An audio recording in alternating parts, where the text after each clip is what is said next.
If you're only starting out as a videographer, you've probably seen footage that looks like this and wondered, why is it so grayed out? Why is it so desaturated? You might have also heard terms like log, S-log or C-log. Well, this video is going to explain what on earth it is in its most basic form, so you can start to understand it and start benefiting from it.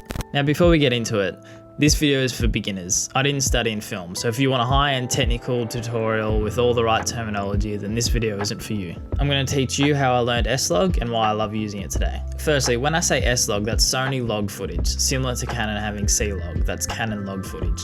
The most important bit here is that it's called log footage. So Sony log equals S-log, Canon log equals C-log. You'll notice I refer to it as S-log because I'm a Sony guy, I've never used anything else. S-log looks like this. It's video footage that looks flat, desaturated, and not that visually appealing. This is done on purpose though. It's done to get more colors and more details out of your footage. You see, when you shoot normally, not on S-log, this is what it looks like. Not bad, a normal looking shot, colors look pretty normal, I wouldn't say it's anything special. But when you shoot in S-log, it's reducing the entire picture to a flat image, so all the details and information in that image are reduced to its most basic form. That's how I like to think of it anyway. With the idea that, hey, you're starting from the start here, you're going to color grade this image from the ground up, bringing all the details and colors into it as you want to. And most importantly, it's going to look better than the image before without using S-log. That's the idea anyway. So let me show you what that looks like with the final edit. Look at that. Look at how much different that is compared to the normal footage without using S-log. I think it's a lot better, and I'll show you how I got there.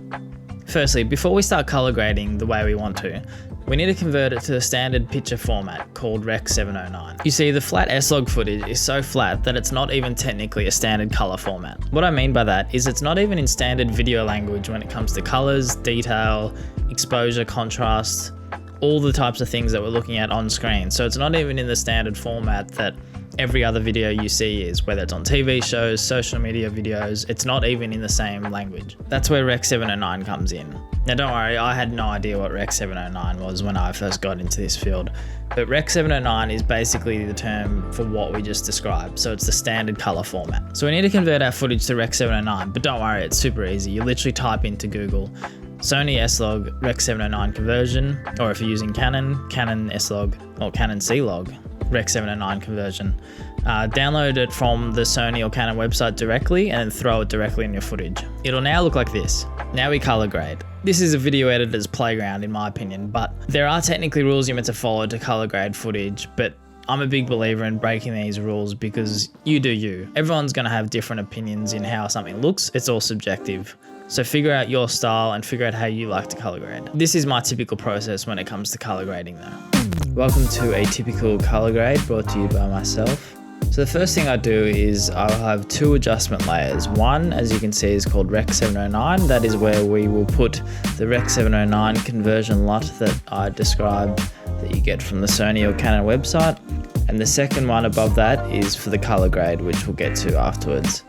So on the Rec 709 adjustment layer, I will just find where I've downloaded my Sony log footage Rec 709 conversion LUT, which is here. That's what it will look like. So that will bring it to a standard recognizable picture format. So the colors are a bit more brought into it, but it still needs a grade. Now it's time for the grades. The first thing I will do is jump into the color wheels and match tab, and I will play with the allometric scopes here.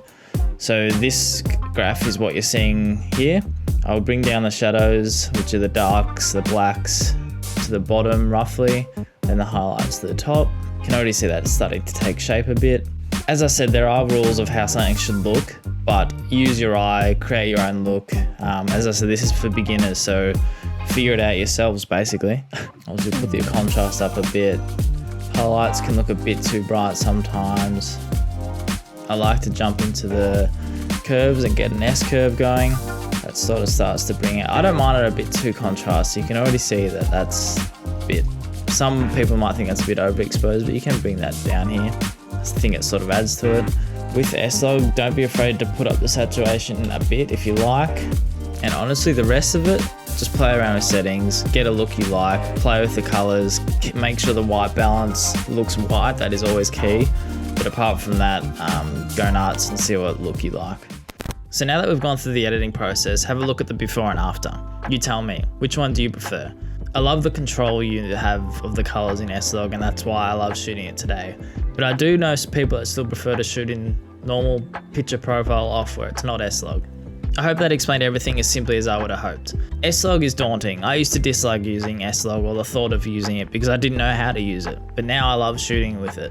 I'd recommend jumping in there and start filming things in your own time in S-Log. Maybe don't use it for the first time on a client shoot, but do it in your own time and start trialing it because it does change your editing process and how your footage looks. It is tricky though, particularly in dark settings, so you will get grain on your shot if you are shooting in a dark environment or you don't have a low enough f-stop or aperture. Better cameras are better equipped to deal with log footage, which meaning better product basically, less grain on your shots.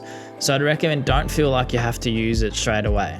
I'd recommend trying it in well-lit situations like stadiums or studios. The next part to shooting in S-Log is how to actually film in it. Meaning, what are your settings, how to make sure it's not underexposed or overexposed, because it is different. But that's honestly a whole nother video in itself, so let me know. Maybe we can do that one next. That's it. That's S-Log in a nutshell for beginners. I hope it helped. I hope it made sense. It can be daunting, but jump into it because like anything, you do it once or twice and you wonder what on earth you're worried about. If you did enjoy this video, make sure you subscribe. Check out our work on our socials, 2Times Creative on all platforms. Also check out our weekly newsletter, which is aimed to give creatives like yourselves, I assume you're a creative, value every week. So check that out. Thanks for watching.